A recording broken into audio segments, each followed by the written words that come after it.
Hey, what's up, guys? This is your girl Coco, and I want to introduce you to another episode of Kikiing with Coco. If you are new to the show, let me just tell you a little bit about it. Basically, it is about life in general with an emphasis on relationships. Basically, I have my friends or guests come on the show and we kiki about whatever the topic is. And so today we are going to talk about, of course, I think if you guys haven't noticed everything that's going on in the US right now, is a lot of stuff going on. And so the past couple episodes have been geared towards that topic because I feel it needs to be talked about. I have a diverse group of followers or listeners and just want to bring awareness to not only the Black community but those who are not Black either or are not Black as well. And so today I have with me so are you a therapist or? I'm a therapist. Okay, I just want to make sure. So I have a therapist with me today and she has a YouTube. It's Brittany Rogers. You Yes, want to know about your full name or? yes. That's the full name. That's like my government name. I also go by B Marie. I have like different little personas, so I try to pretty much like embody a hybrid of who I am professionally and who I am personally, and let them like cohesively coexist. Okay, so we just gonna say Brittany. We ain't gonna call her by her full government the whole episode. So you got a drink today, Brittany? Yes, just because I know I need one, so I got me a little cocktail. And Okay. my cocktail is composed of, so I'm usually like a dark drinker, but it seems that the Don Julio, Anejo, and Reposado, those are like the things to drink now. So that's what I've been drinking on. So there is some Don Julio, Anejo, some Simply Orange with pineapple, and a little bit of grenadine because I like cherry tasting things. So yeah, that's Okay. my cocktail for today. Okay, I'm gonna have to try that, and I'm gonna definitely put that drink in the show description. So just be Give sure you to. tequila sunrise. Okay, shoot me the ingredients so I can put it in the show description. Um, and so my drink for today is called a Call Me a Cab, and so basically it's not no drink that you want to play around with. Like Okay. it's pretty strong. So I tested it out. Like last night was my first time drinking it, and I was like, "Oh, it's not bad." But then when I looked at the, alcohol content of the wine, that was like 14%. And then it's a shot of vodka in here, and the lemonade tame it a little. It give it a good taste, but it's something that's gonna sneak up on you. Okay, we like that. So yes, I could barely get up this morning. So I will say, y'all stick to one drink if y'all gonna drink this on a weekday. But that is the drink with Coco for this week.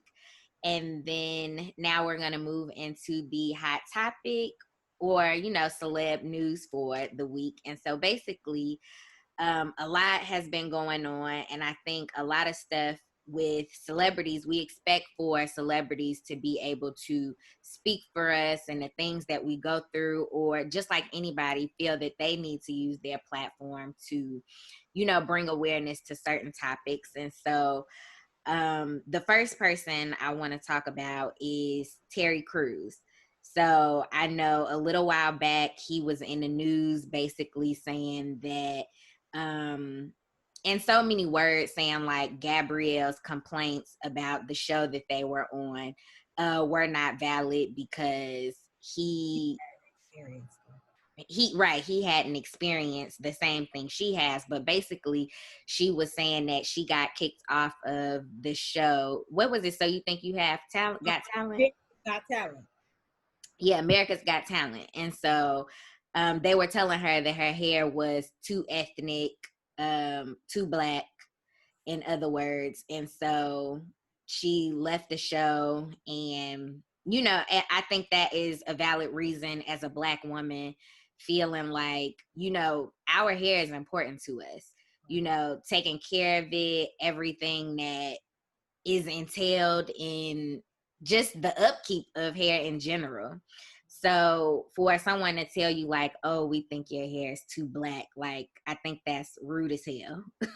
Absolutely. Yeah. And then so to talk about what Terry Crews recently did was he said that he feels that black supremacy is not the way to go, but no one said that the Black Lives Matter movement was about black supremacy. It's about gaining equality for everybody and not just white people. Absolutely. You can tell that he seems very detached from black issues. And I think like we saw him on Everybody Hates Chris acting like, the standard like black father and like penny pinching and kind of being somebody that in real life he's not. So Mm-hmm. it's unfortunate that he doesn't seem to really understand that. Like, to me, it comes off like he sees himself as their equal. He doesn't see himself as a person who is a part of a community that is systemically oppressed. So it seems like I don't maybe a culture difference for him, Mm-hmm. but I definitely think that his inability to read the room, like that's why I think celebs have just been missing the mark on reading the room. Like, we all have thoughts or opinions or perspectives that may be um, unpopular. And so at this moment where people are so passionate and people are really, trying to advocate and make change, sometimes it's just not the right time. It's just Mm-hmm. not feel that way.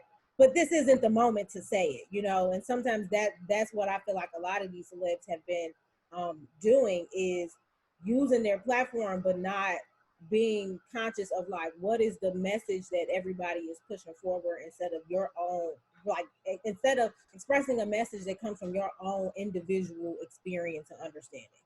You're Yeah. not thinking about the rest of the community in which you belong, because again, like from the beginning of time, it's like you were a better person the more white um affiliated things that you had going for yourself. So, a lot of the times, like now, a lot of people are denouncing like to stop being so thirsty to be in these white spaces that weren't built for us, that aren't made for us, like the Grammys and Vogue and all of these types of concepts. And we just keep trying to make space in these spaces, and um, in when we do that, it doesn't really give us an opportunity to know that like we can create and be something just as good. We don't have Yeah. to create with their stuff. So yeah, I think Terry, he put his foot in his mouth. He didn't read the room to again, like, black supremacy for most people would seem impossible. So to even like go that far and to say that this is what people are looking for, absolutely not. And people Exactly. drag him for, trying to downplay Gabrielle's experience. Like, it's one thing if you don't experience it. Do you need to go out your way to say that you don't, to discredit this black woman's experience? Like, that's something you could have kept to yourself. Like, everything we Exactly. don't need to say or put on a platform if it goes against a greater message. Mm-hmm.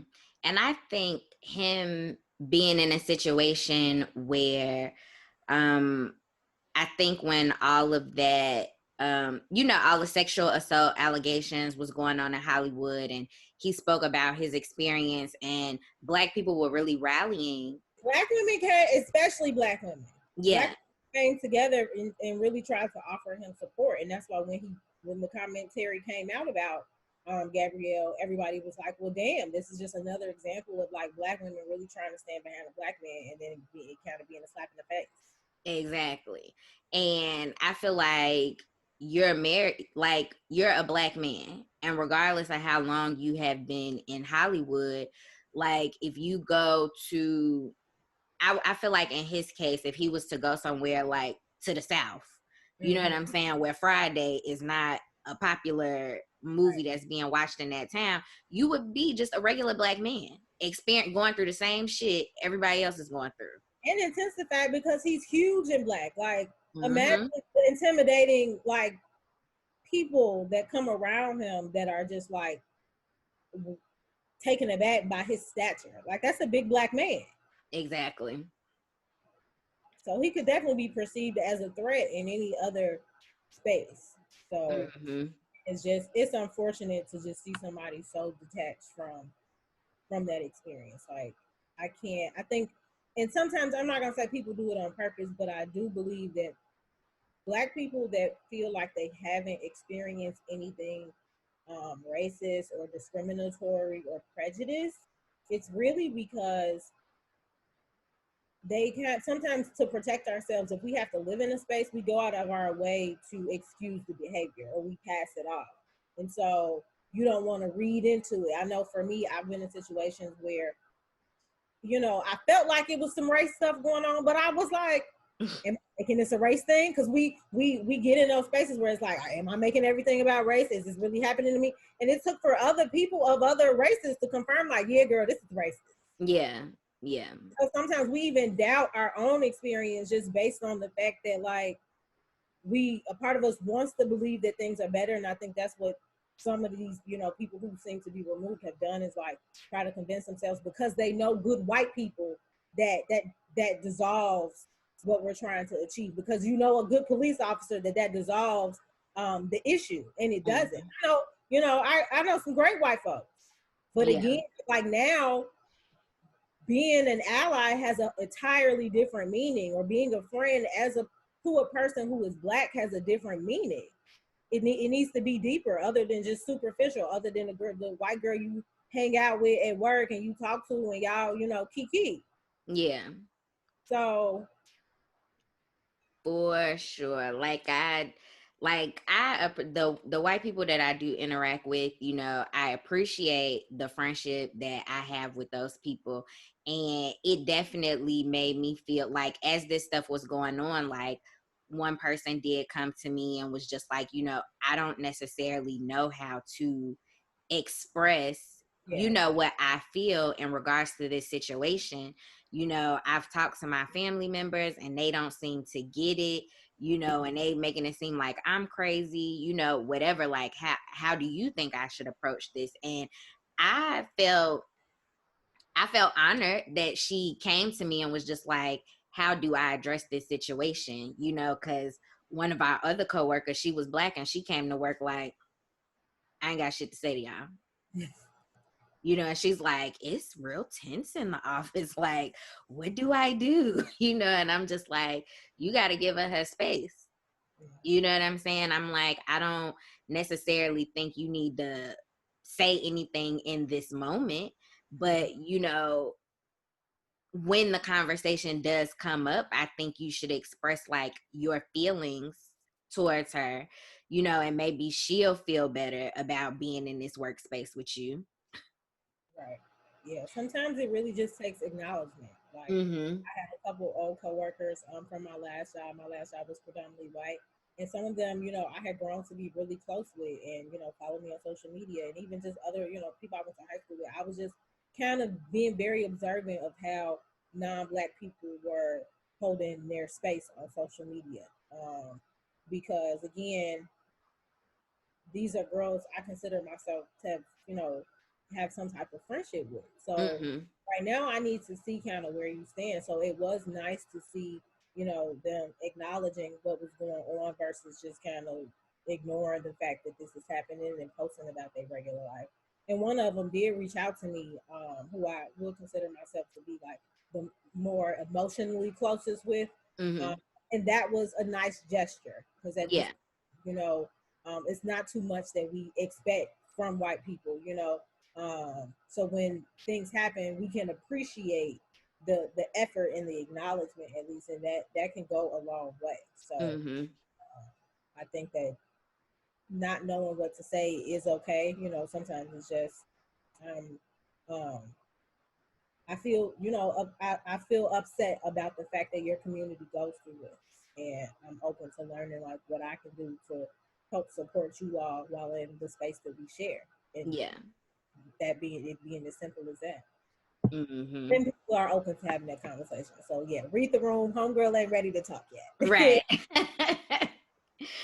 And then we got Lil Wayne. I feel like every time something happened with a black person getting killed by police or, you know, just in some crazy situation, he always bring up how a white cop saved his life. And so he don't understand, you know, what's going on right now. And Yeah, it's just like, dude, you was born and raised in New Orleans.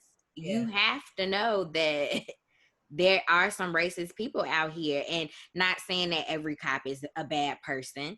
You know, you just so happen to be a white cop just so happened to take up for you and get you out of a sticky situation.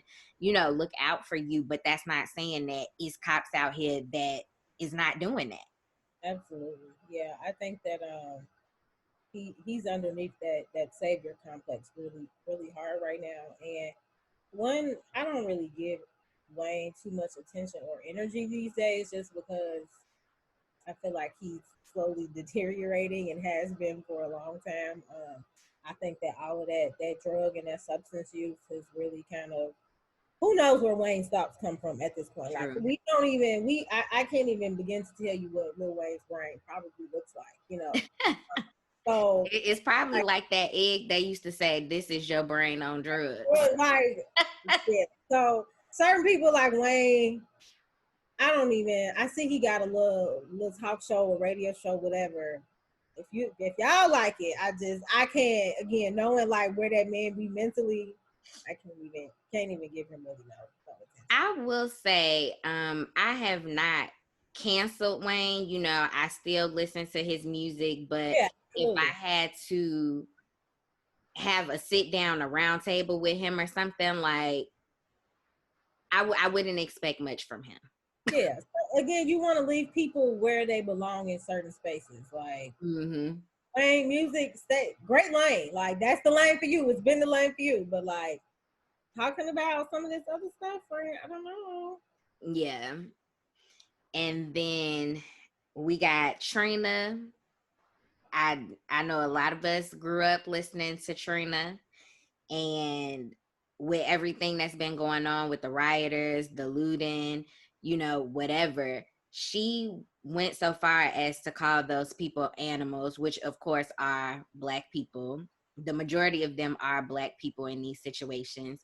And I feel like she is also detached from reality. Yeah, I think Trina is another one. Didn't read the room. Like, there was a way that she could have said that she disapproved of the looting without going to calling people animals. Definitely. We know that when it comes to comparing like black people in any form to animals, that is a very bad spot for us. So yeah, I think that she got too much. She put too much dip on her chip.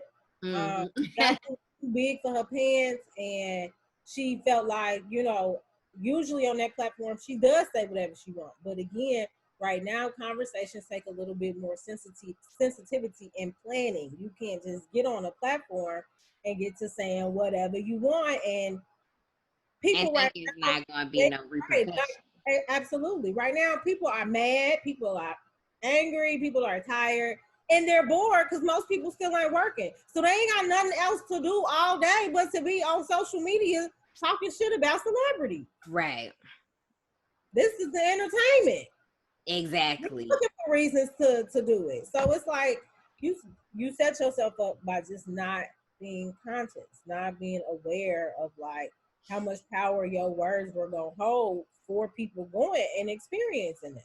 Mm-hmm. People are not happy with celebs right now. So we just waiting. It's a whole thread on Twitter of a girl who's collected all of the celebrities who've like got themselves some sort of canceled throughout um this duration where these protests have been going on just because of their remarks against the community. And it's a long thread. I'm sure.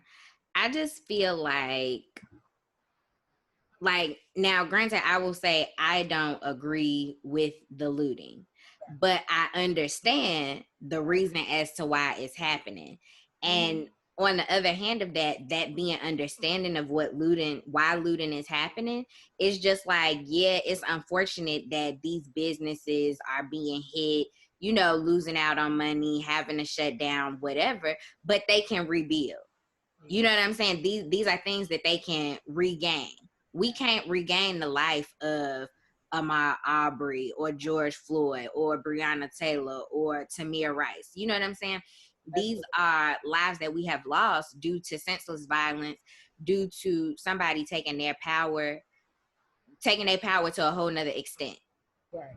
And I think that what's worse is when celebrities are talking about like they friends, like, you're rich, give them the money. mm-hmm. I don't understand. Like, the big thing on Twitter was like, open your purse. Like, you got all this stuff to talk about. Stop talking and open your purse. Do what you're good at. You have money. And you got insurance. Right. This exactly. So like, that's my thing is, you with Trina and talking about her friends' businesses, yes, it's sad. But y'all, if she don't have money, you got money. I think she said in the interview that she was like, she don't have money like me. We'll give her some. Like, right, help your friend out. I don't understand why it's that deep. If I was rich, I wouldn't even be online talking about the fact that my friend lost her store to the movement so bad, blah blah blah. I'm just gonna give her the money to rebuild because I understand the cause. Mm-hmm. And that's one thing I could say about Kanye in this instance. He ain't said nothing crazy, but he done shelved out some money.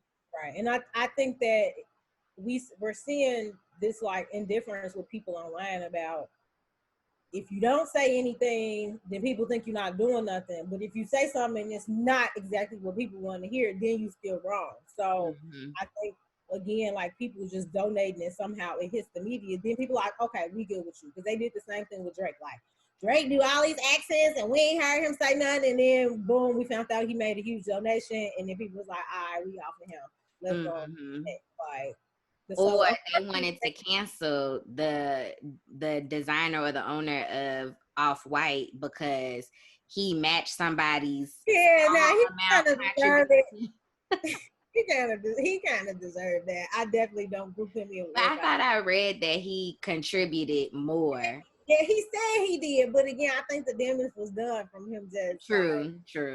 And you gotta understand perception. Like, for him, he could have been like, okay, well, that's what somebody else donated. But again, if you post this, people, come on, like, people gonna have something to say.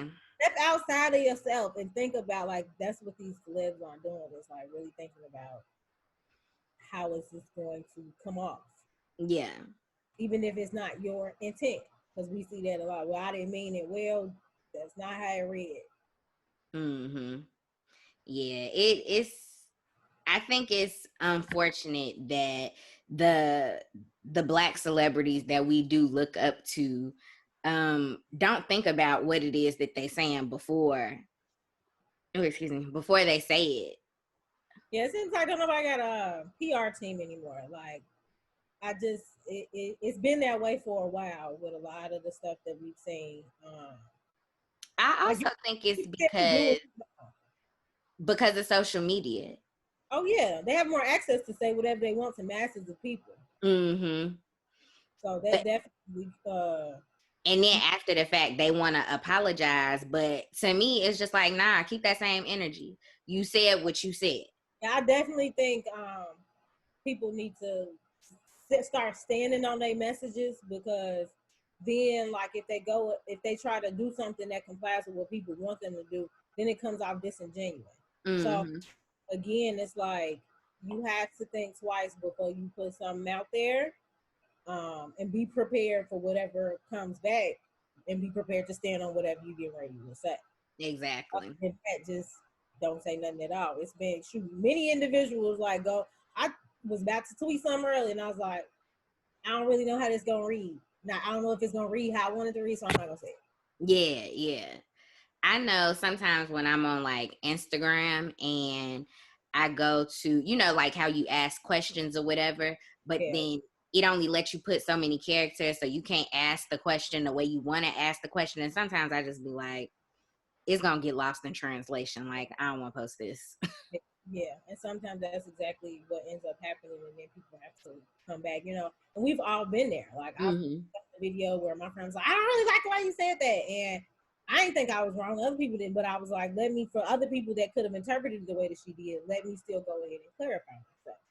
So it happens. Like we don't always say the right things, but in a moment like this, sometimes it is better to just don't don't use too many words. Yeah, yeah. So I think that is going to wrap it up for the hot topic as far as celeb news goes.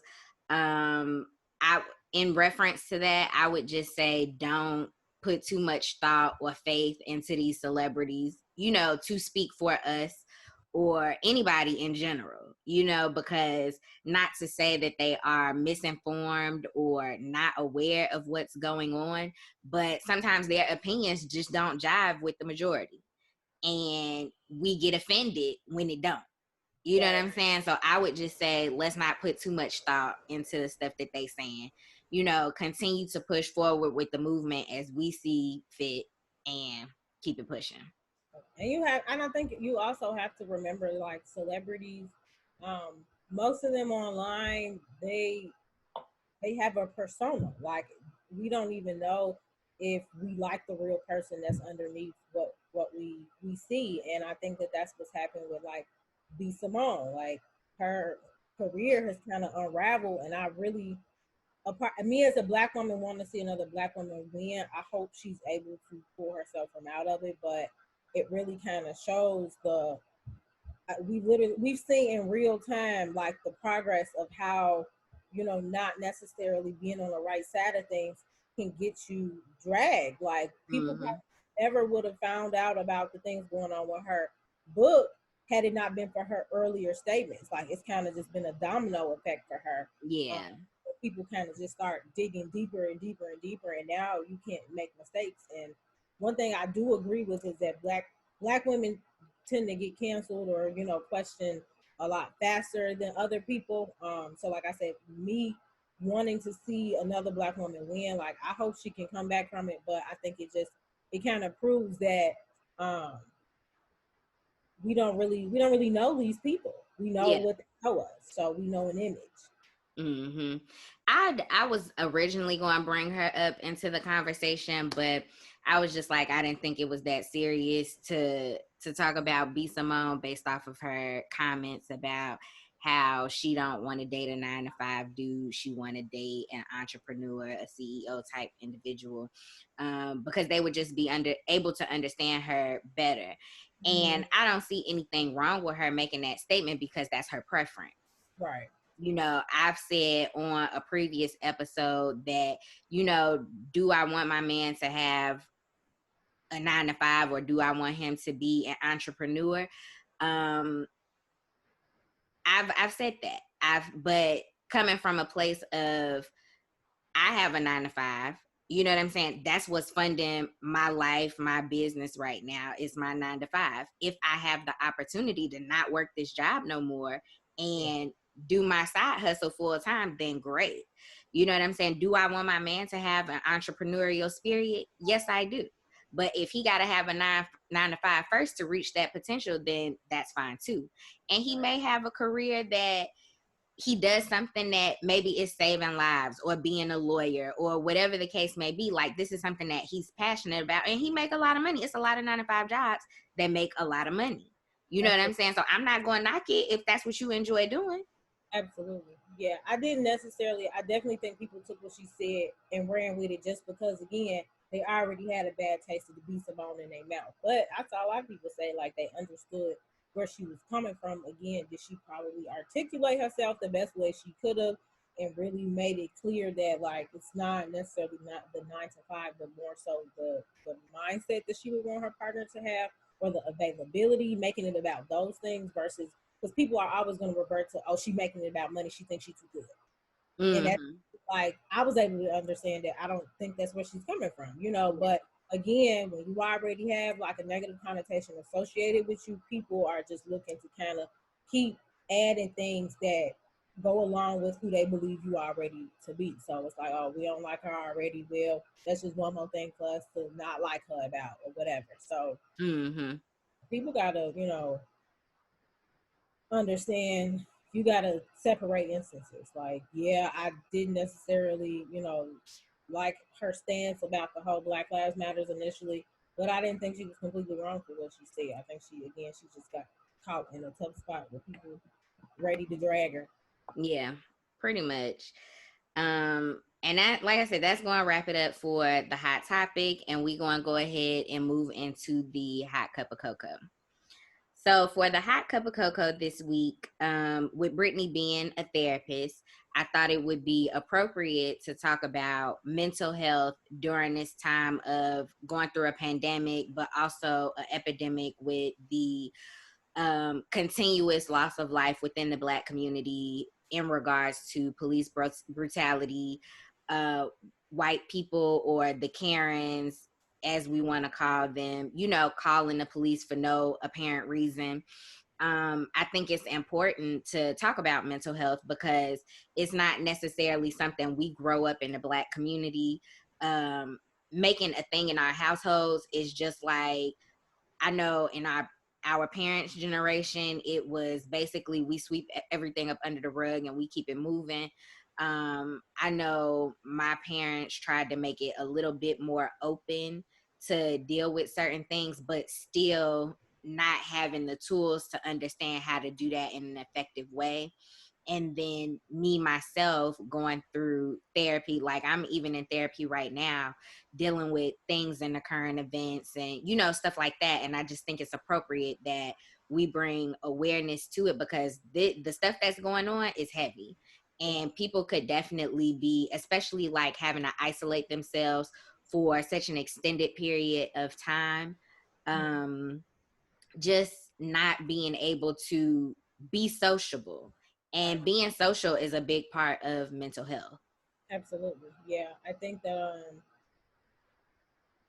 we've been sitting with a lot. Like we already had 2.5 months of living in this state of fear and anxiety due to COVID. And then, we have these unsureties of like what life is going to look like. How are we going to be able to kind of reconvene as far as like being socially together? What is work and school and traveling and all of that going to look like in the next 6 months to a year? We were sitting with trying to figure all of that out, and that for a lot of people I know was causing stress. I know for me it was causing a lot of stress. I had things coming up, and now I got to push things back, and now my timelines are off, and a lot of inconveniences, a lot of disappointment, a lot of grief. Like people are dying, and on top of people dying, we having to sit with the fact that like we're losing out on weddings and graduations and all of these special moments. Like we're having to grieve the loss of like what we looked forward to for so long. So once you threw, again, another Black person dying on top of that, like I keep telling people, George Floyd was just the straw that broke the camel's back. Like Definitely. people are broke. People are mad that they broke. People are mad that they at home with their kids. Like people are mad that Black people keep getting hurt, keep getting killed. So it's like this was just again a domino effect where now we're through. Like people, shit, a lot of people don't have jobs to be worried about being lost. So it's like, F it. Like, let's just go out here and, really send a message. And I applaud the people who have been out because they shook up a lot of stuff. Like we all have played a role, whether they be you donating, signing petitions, protesting, writing letters and doing all of, this stuff, pulling up to your mayor house in the middle of the night. Like everybody has kind of played a piece in really pushing forward the fact that we are tired and we're not going to continue to be like, I think the biggest thing for me is seeing like how they did Kaepernick and the fact that this is what Kaepernick was trying to avoid. He was trying to avoid us getting to this place where we are burning shit down. And now the NFL is basically like the owners, coaches, players, if you want to kneel in solidarity, you can do that. And it's just like, well, where was this energy when Kaepernick was doing this? They owe that man an apology. They owe him a huge paycheck for all the work that he's missed. Like I can't imagine the feeling he sits with just because it's a I told you so, or like a this is again we tried to do it peacefully. Like can't nobody say that over time, Black people have not tried. But I think again, history repeats itself. Back then, we see that all these riots and these really like violent things kind of had to take place in conjunction with the peaceful stuff because people weren't hearing. I think the power in what we're seeing now is how quickly things could have changed. Mm-hmm. Things we've been asking for now, it's like white people are scared to be perceived as racist because of what that means. Like, we're seeing how strong our Black dollar is. These companies are literally trying to beg us to stay and trying to do whatever they can to comply with the demands of Black people for the sake of not losing us. Mm-hmm. Because they know how much of a change agent that we are when it comes to this country. Yeah. When it comes to all over, like to see the fact that this shit is all over the country, all over the globe, and what's even sicker is the fact that I feel like until they do something about the police, it's just instilling more fear in them. Because why have we lost 2 more Black lives to police, and maybe even more in the last few weeks since George Floyd died? Mm-hmm. Like the story in Atlanta now, they back down there burning stuff up because again, something has to be done. You got people who are abusing power on top of having an innate fear of Black people in general doing something that can cost somebody their life. Mm-hmm. Like police officers, most positions, you cannot be biased. You're supposed to be aware of your bias. Me as a therapist, we are taught to be aware of any biases or stereotypes or things we may have against anybody of any other difference from us, and what that means for our work with them, with those people, because it's damaging. It can be damaging. Mm-hmm. So again, I think it's they've had years, decades to do better training on police. It seems like it's getting worse. Like, yeah, I can definitely agree. I have a friend who's a police officer, and I've asked him, he's done an episode with me before, and I pretty much asked him, like, what is the training when it comes to these types of situations? And basically he said that it is, if you feel like your life is in danger, then you have the authority to act a certain way or use a certain amount of force.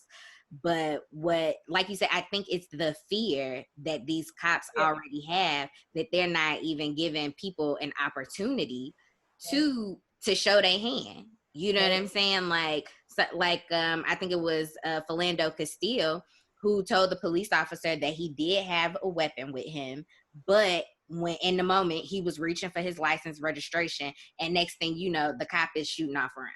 Again, it's a lot of fear. And I think what's craziest for me is, so I've worked in psychiatric hospitals and residential treatment centers with clients who are suicidal, who do self-harm, who can become aggressive and violent.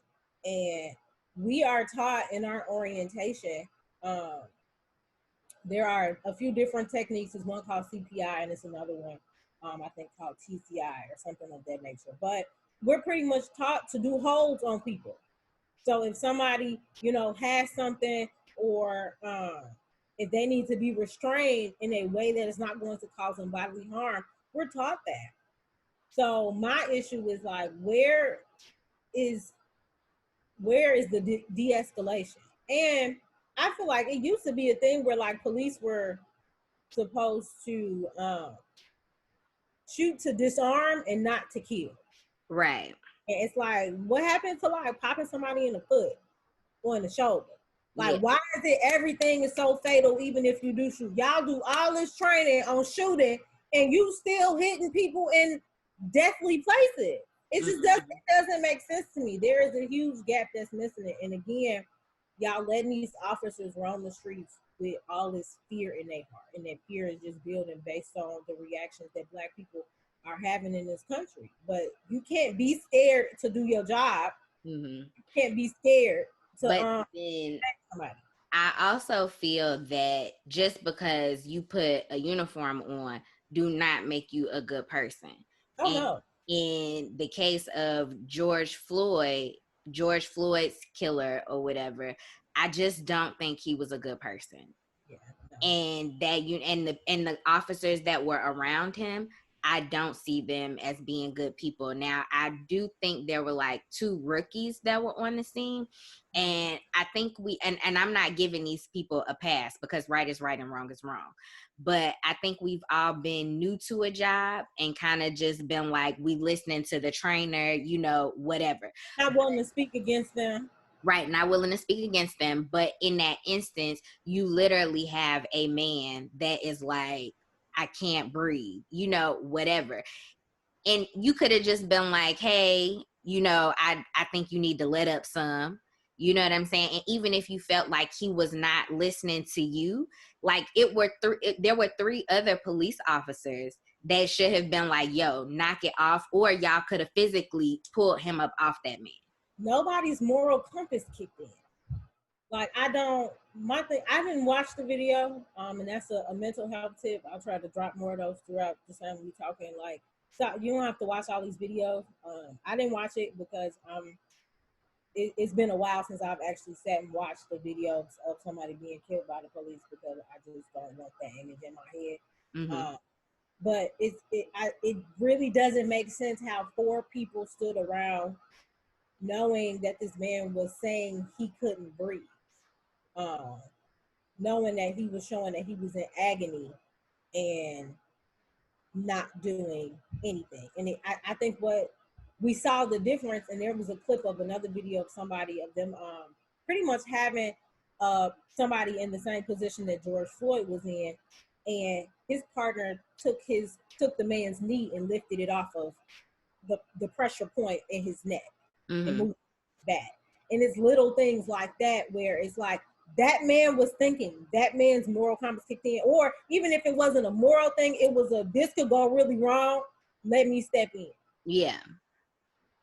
And it's like again, as a therapist, I can understand when adrenaline is running, which I feel like has been the situation for a lot of cops in these situations.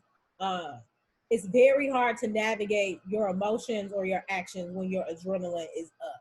Like, like you kind of just space out and just do. And that's the issue is there isn't enough. I don't think there's enough emotional dysregulation training for police officers themselves to teach them how to keep calm in high stress situations. Yeah. Like a lot of people who enter high stress jobs is just like, you know, keep it together. They just give them, you know, these blanketed statements instead of really bringing in a professional to teach them how to maintain a breathing, how to again, a lot of the skills that I teach my clients are crisis skills for when they're in a moment of high emotion so that they can take a step back and really think. Again, if you're in a position where you feel like you're getting ready to do too much harm because of your emotions rising, you tap in another officer. Okay, like, you know, you don't have to be on your own and act like you don't have a team there. So I think again, there's been huge gaps in what police officers need to know about the way the mind and the emotions connect in high stress situations to be able to react differently. And like you said, people are just bad people. Like we're talking about how the fact that like these kids that are making these racist videos and you're ready to go off to college and we finding out what college they're going to and we stripping them, we getting these people fired from their jobs because these people, if you racist and you in a position of power, you're a part of the problem. And so one thing that I want to bring up when it comes to racism in this country and how we are reacting to these situations, it's because these are triggering pain bodies within the Black community. You know, during the civil rights movement, we had police officers during protests letting dogs out on Black people, using water hoses on protesters and things like that.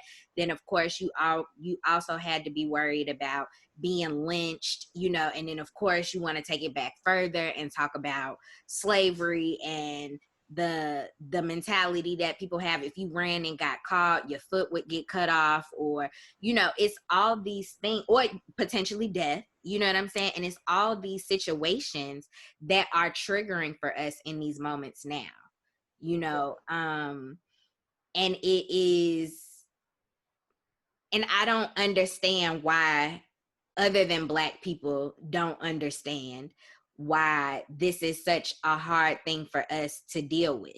Yeah, I think a lot of people are uneducated on what generational trauma is. Um, Again, there are people who even believe like the fact that in the Black community we whoop our kids, that is us being conditioned from forms of discipline dating back to slavery. Mm-hmm. Um, so I definitely think that there is a lack of empathy that a lot Mm-hmm. of people don't seem to be able to possess, is to again like get out of their own head and their own space and think about and try to emote the experience of somebody else, walking in somebody else's shoes. It seemed like their mamas never told them what if somebody did that to you, and made them really think about what certain experiences would feel like if the shoe was on the other foot. So yeah, I don't really know what we do as far as the people that just seem to not get it. Mm-hmm. People kind of, I think the older people become, the more stuck in their ways they get, which is why I always tell people it is us needing to really kind of get back to the youth, the children, because they're the only ways that we can continue to restructure what's been done. Mm-hmm. So what I can say is I work with a lot, like my career is a predominantly white career. And there I interact with people from all different walks of life. You know, there are the white people I work with maybe have grown up in areas where there were no Black people. You know, they were taught like you don't judge a book by its cover, but then you also go through certain instances where you see so many things in the media or whatever, you have no choice but to build these biases or ideas of what you think about Black people. And so when you actually begin to interact with them and you learn that, oh, not all Black people do these things, or, whatever the case may be, it does change the narrative for white people, but it's not enough Black people around white people to change that narrative. You know what I'm saying? And so I think with how the media has started to portray like the different Black TV shows that we watch nowadays, I think it's important that they put out a different message than the typical Black people stereotypes. Absolutely, yeah, because they definitely, and I think it goes the same way. There are some Black people you will ask and they will tell you they hate white people. They don't care who it is, and it's because they've never had to hold space with white people. They've never had to interact with white people. They only know about what they see in the media or their personal experience as far as like with a white police officer, things like that. That shapes our opinions, So it definitely works the same way. I think that, like you said, there aren't enough. We're talking a lot of the young races are from generations of just nasty old races. Like, Mm-hmm. about the fact that I'll never forget, I was working for a predominantly white treatment center, and in a session with a client, she was explaining some type of sport that she did. And I was like, oh, I never heard of that. And it's something that they, I think they do in like more so in like Wisconsin and things like that. And I was like, yeah, she was like, I don't think did she say Negroes or colors? I I'll think be she might have surprised said. if it's the colors, I because think she they might have said go color. I think together. she said color. Color people don't really play that, and I had to stop because I was like, "Did I just hear you say?" And she was probably, this white lady was probably in her early 40s, Mm-hmm. and I'm like, baby, we don't say colors. It's African, Yeah. okay, but for her, I know that for her to still, she's from some small town, outside of Illinois, and it was like for her to still even have that word in her vocabulary, you know what I mean? It's like I already know what her parents must be like. Mm-hmm. That's not to say they judge people, but again, language matters. The Yeah. detachment from knowing that that's not a term that you even use anymore wasn't even present. So you never know how deeply ingrained, and again, that's why I say the younger generations is kind of where it starts. It starts with at least one person in the family being able to be like, this ain't right, I'm not getting ready to condone this or participate in it, you know what I mean, and I'm gonna let you know how I feel. Like those, I will say I commend white people doing that in their own spaces, Mm-hmm. because that's helping to at least let it be known, because sometimes we make it seem like it's a black thing. These black people but no, there are other people of other races who can hopefully communicate to the people in the environments that they share with, Mm-hmm. that these things aren't okay. Yeah. So I know a lot of people have been posting, oh, we did Blackout Tuesday, what now? And to me, it's really just making sure that these conversations are being had with people that are not Black. Mm-hmm. Yeah, I was Um, excited to see there's a therapist group that I'm in, and one of them, it was a one therapist who was getting ready to lead a discussion mainly for white people, and I think she said she was African American. I think she was mixed, but um, to pretty much talk candidly about racism. And I think that's where it comes. We need more spaces like that, because people get scared of, saying the wrong things. But it's like, I need you to say in a space like that, it's like you can say what you feel so I can debunk it. So yeah, I can explain to you why this is problematic. right. For you to come in with an open mind and an open heart to receive feedback to be better. Mm-hmm. Cause I remember when everything first popped off with the George Floyd, my job was like, let's sit and have a conversation.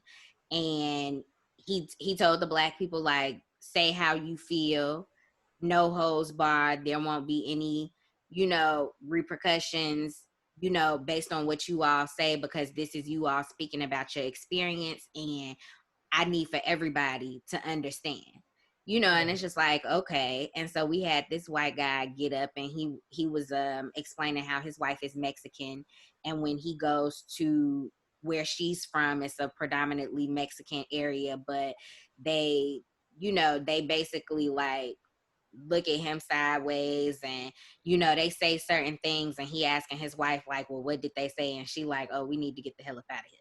You know what I'm saying? And I, in that moment, I was just like, you can't compare your experience to the Black experience, And so one of the white girls was like, is anybody going to tell him that that wasn't okay? I said, well, I think this would be best to come from a white person. So you tell him that that was not okay. And later on, when I talked to him, he was just like, after I said it, I felt crazy. Like, I experienced that for 3 weeks, but this is something that you guys have been experiencing for a lifetime. And he was just like, I don't even know why I said that. Yeah.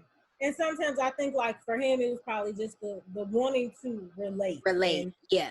relate, trying to translate that as support. But again, like, we're seeing that white people are speaking up about feeling like Black people are being racist towards them and these feelings that they don't like. But like, baby, we've been dealing with this forever. So you don't want to taste your own medicine.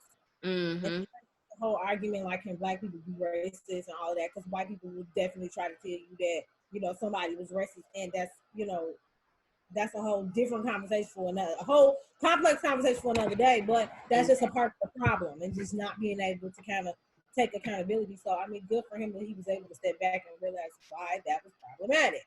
Mm-hmm. But yeah, sometimes and that's not the only space where wanting to relate to somebody can just completely miss the Go mark. left. Yeah. Yeah. I think that, like I said, I just really honestly and truly think that we need to have these hard conversations and not be worried about making someone feel uncomfortable or hurting somebody's feelings.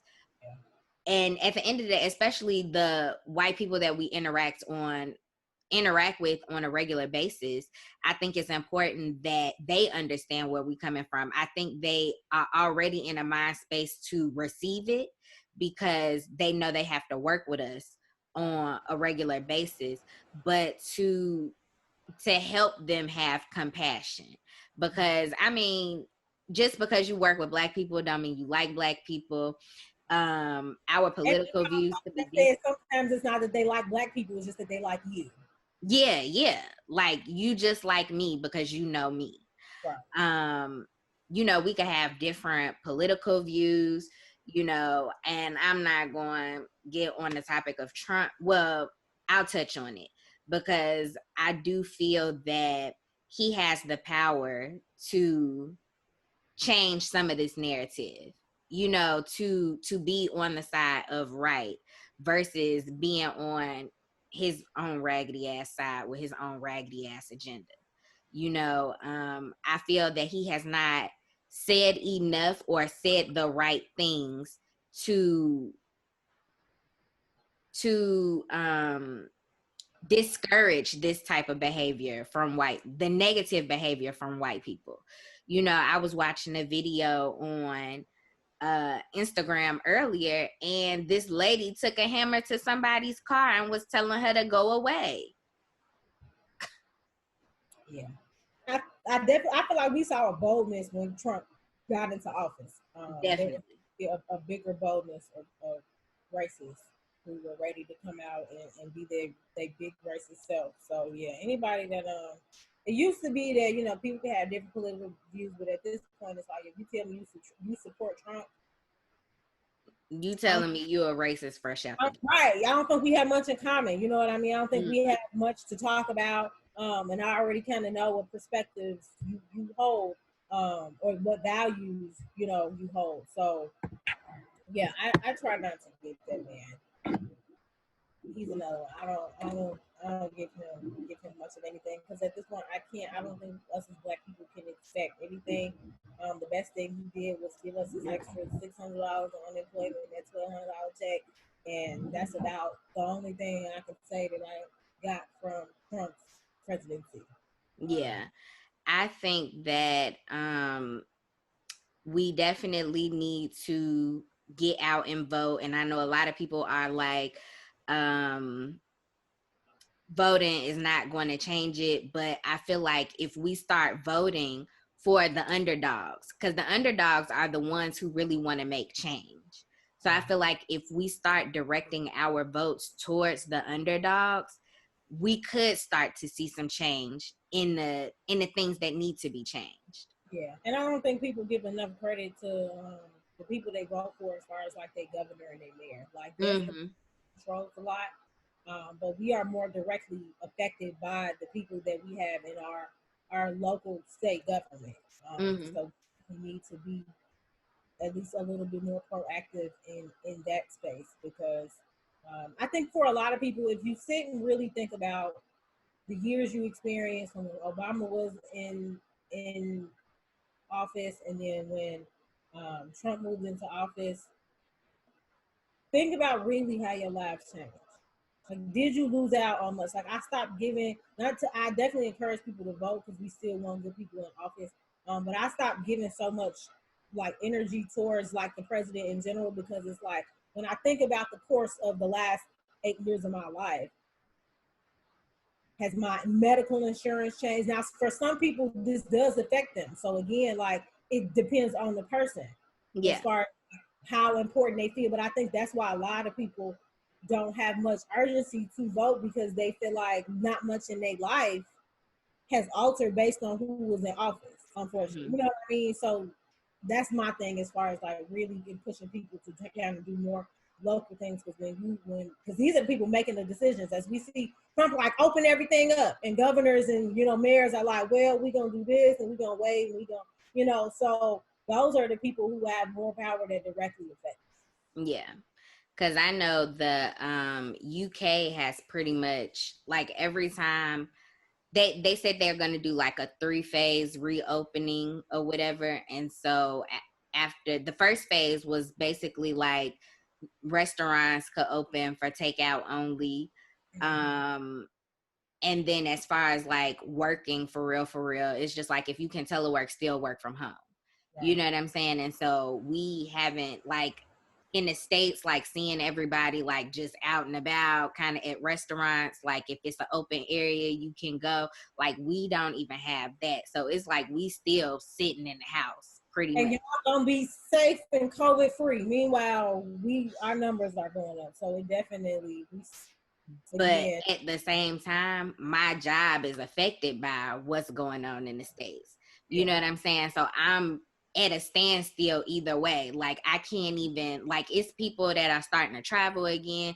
Like it's about to be summer. I normally take some time off from work because it's about to be busy season come August. Like it's starting up now, but August and September is when I'm really hitting it hard. And so it's like I don't even have the opportunity to take time off from work to go kind of like clear my mind before I start getting busy with that. You know what I'm saying? So it's just like I be sitting here like, can y'all just stay in the house so I can come out the house? Yeah, and I think that's what's unfortunate is something like this. We really needed a collective and effort from the world, and everybody needed to be on the same page, and that didn't happen. And so I think, yeah, we'll continue to kind of see the inconveniences that the inability to kind of come together and create one entire plan for everybody is.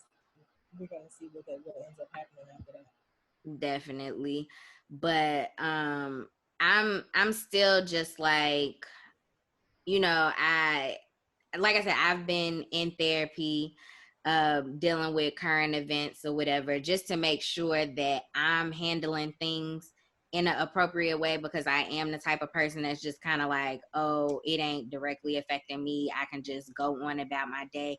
And that's not necessarily healthy. You know what I'm saying? Because these actions do affect people that look like me. And when I come back to the States, these are things that are gonna affect me personally. You know what I'm saying? Like, and I haven't lived in the UK my entire life. You know what I'm saying? Like, I've only been here for a little over a year, but and I do have experience of being Black, dealing with the police, and being Black and dealing with certain things on my job. And so it's just like this does affect me. It may not be like bam in my face right now, but they are definitely these are definitely topics and situations that do affect me, whether it is directly or indirectly. And so I've been in therapy now for a couple months, but I've been in therapy off and on for the past few years. You know what I'm saying? Because I did go through something that I felt like, you know, I needed to talk to somebody. And after I did it, I was just like, I feel like I should have been went to therapy, you know, because it was just like I went for one situation, but then it started opening up other stuff that, you know, you just never deal with. And so I'm reading slash listening to a podcast about this book. It's called A New Earth by Eckhart Tolle. And then Oprah, she's like a big advocate for him, a big fan of him. And basically he talks, I think Oprah brings up on this podcast about how as a kid we get whoopings or whatever, but while we getting whooped, we being told to shut up and, you know, not be able to deal with how we feel, you know, in the midst of what's going on. And so because of that, I have lived my life in that way, like not fully expressing myself because I was never afforded the opportunity to do that. Yeah. And I think for a bit, the Black community was very forgiving to the country, because we have made strides in the right direction, you know, as far as equality and so forth and so on. But there are still some disparities within that equality that we have obtained.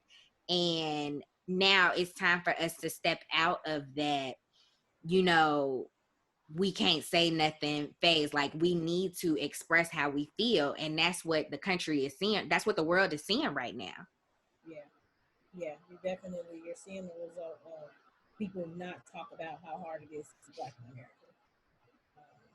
and it's coming out in all different types of ways. Like we see when we don't deal with something in a healthy way, the country hasn't dealt with racism in a healthy way, then the people who are affected, it it continues to manifest however it can come out.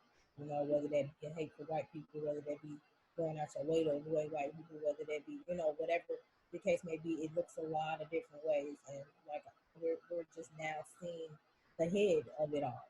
Mm-hmm. Have you gotten the opportunity, or have you gone out and protested any? I didn't protest. I've been donating. Um, I'm in the middle of. I have a exam coming up, so I've kind of just been trying to be in touch, but also stay focused and not lose sight of like the things that I kind of have to immediately tend to. So I think that I've just been somebody who's trying to do my part in the way that feels the best for me. So Mm-hmm. bringing awareness, making sure that I'm signing petitions, that I'm donating things like that. That's just been my life. Yeah. And I don't see anything wrong with that. I think everybody handles everything different. Like I personally would not be those people out there rioting and looting. If I knew it was going to be like a peaceful protest, I would be down for the cause. You know what I'm saying? But and not to say like I'm not willing to get hurt for the cause or whatever the case may be, but I also have to take into effect like how my outside activity, you know, interferes with my work. Yeah, the You know, business. so I would definitely say having this platform has allowed me to be vocal about the things that are going on and bring awareness to the situation. And as you said, like donating and signing petitions have definitely been my way of supporting the movement as well. So I definitely say if y'all are the types of people that want to get out there and protest, and I'm not a fan or advocating to go riot and to loot, but if that's how you feel, you need to express um, your support for the movement, then do what you feel is best for sure. Um, if you want to take a more peaceful stance, there are petitions out there to sign. There are, you can donate to different organizations, whether that be donating to organizations that are funding bailing people out of jail for protesting. Just different things to donate to for the cause. So I would definitely say help and do where you can. Do what you can, do what works for you. Mm-hmm. And yeah, continue to make your own choices as far as like what you want to do to support the movement. So do you have like any final words or tips for people to deal with their mental health during this time? Yeah, I'm definitely encouraging people to unplug when possible because, like I said, we a lot of us have a lot of downtime, so there's a lot more time spent on social media. So we're just consuming so much information. Um, if you like me, you switching from one app to another, and it's so many different opinions and perspectives and things like that. So I think at this moment we still need to incorporate things that feel good for us. Um, Definitely, again, if giving and protesting and giving towards the effort is giving you purpose, is giving you a really good feeling of feeling in control and power, then definitely give into that. But I think I want people to just be super mindful of what they're taking in, because I know for me that's been something. Like I said, I don't watch the videos. I appreciate people that put sensitive comment or give you a trigger warning just because again it's a lot of images sitting in our heads, and that's its own form of trauma. Like some people, most of us have never seen somebody die in real life until we saw it on social media. Mm-hmm. And most of us could have went the rest of our lives without ever having to experience that. So we definitely just want to be careful of the images that we're instilling, and also the conversations. Like it's not our job to sit here and teach everybody and their mama about being a racist. So again, if you don't have the mental capacity to engage in the conversation with that coworker or to being mindful of like going back and forth or arguing with people on the internet, like that stuff is emotionally exhausting and taxing. So if you don't have to indulge, don't indulge. Like some people are just committed to misunderstanding you. So stay out of. I know one of the most racist places on the internet is like the news pages, like their comments on their posts. Like stay out of those threads because um, you'll find yourself in a rabbit hole arguing with somebody's uncle Larry from Texas, who's a Confederate flag owner, and it'll just be it's exhausting. So really take time to do things that still make you happy. Go outside, really enjoy whatever Hopefully, depending on where your audience is. In Chicago, it's nice right now, so we're enjoying our little bit of peace because we don't know how long we're gonna get to hold on to that. But yeah, do what you can where you can, and just don't allow um, the conditions of now to just to take away any hope. Like I think more than ever now, because we are seeing changes in different forms. It's giving us a lot of hope that maybe more can change. Yeah, I definitely say hold on to your hope during this time. Pray, meditate, do things, self-care routines, like amp that up if that's what helps you feel good. A lot of people like to exercise. You may not be able to get to the gym, but you can work. It's plenty of YouTube videos out there. Hulu got workout apps or whatever. Like there are plenty of workouts you can do in your home. Um, just do things to keep your mind off of the negativity that is going on social media. Like we can't run from the things that are happening, but I would definitely say limit the amount of time that you guys are on social media, intaking the things that are going on, the visuals that are out there. Just do what you can to uplift yourself. And if you feel that you can talk to the people that you work with that don't look like you, talk to those people. Try and get them to understand the plight of what Black Lives Matters is not a black supremacy movement. It's not to make anyone feel bad. It's not to say no one else's life matters. It is genuinely to say we are people as well, and we want to be recognized and treated as such. This is the time to take advantage of the timing. These companies, they're gonna be looking to diversify. They're gonna be looking to bring black people in. Like, and even if it don't feel genuine, baby, if the numbers are right, take they can answer your questions, because that's another thing I feel like now in an interview room we have more space to ask certain questions. We can talk about how diversity issues are handled in the workspace. So this is the time to really make your demands, actually your raises. Like I'm somebody who believes in, you know, yes, things are bad, and like how can we allow all of this to continue to work for our benefit. I got a lawsuit right now going against my previous employer, and I'm like, we on the ball, because I want to make sure that they gonna feel this. I want every company that does stuff underhandedly to black people. I want them to feel this pressure. So we have the right now we're in a moment where we can continue to ask for change in the spaces we hold. Yeah, definitely. And we complain about there not being enough black people in these rooms when they making certain decisions. Like she said, this is the time to try and get yourself in those spaces so you can be that black voice, to be the voice of the people when these decisions are being made.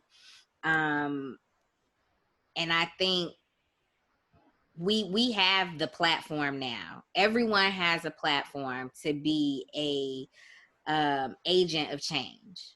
Mm-hmm. So you use this time and use this as an opportunity to be the voice of change, the agent of change that we need. And for me, that is going to wrap it up for this week's episode of Kikiing with Coco. Brittany, you want to give your social media handles and where they can find you on YouTube? Yes, please follow me on Instagram at Bring It Brat. That's BRINGBRAT_. And the YouTube is Keeping It a Buck with B. And yep, I'll come right up.